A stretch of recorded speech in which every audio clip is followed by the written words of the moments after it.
I grew up in Los Angeles, California. I was born there.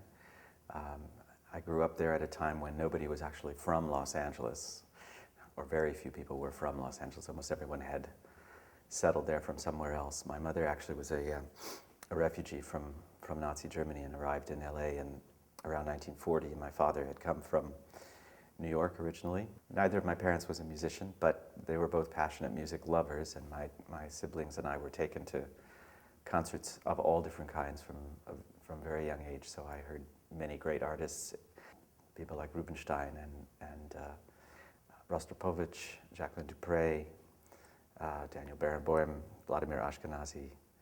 A little bit later on, Joni Mitchell and Pete Seeger, and I had quite a very eclectic musical upbringing. And in fact, although I started studying classical music as a small child, I was about 5 when I started to study the piano.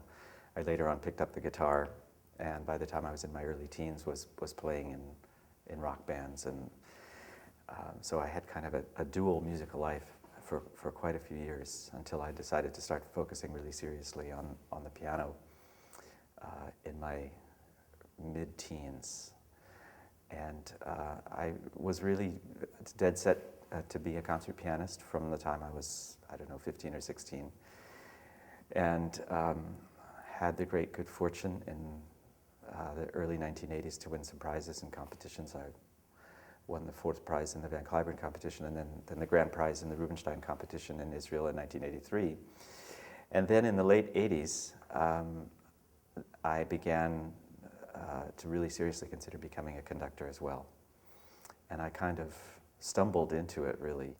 I was meant to play a Mozart concerto at the Organ Bach Festival on a concert that happened there every year with a conductorless chamber orchestra. It was an orchestra that was led by the concertmaster, who was happened to be a good friend. And when I came to play this Mozart concerto, she said, you know this piece better than I. Why don't you just lead it from the piano? And it didn't take a lot of persuading, because it was something I'd very much wanted to do. And the next summer, my friend, just a few days before the concert, became ill.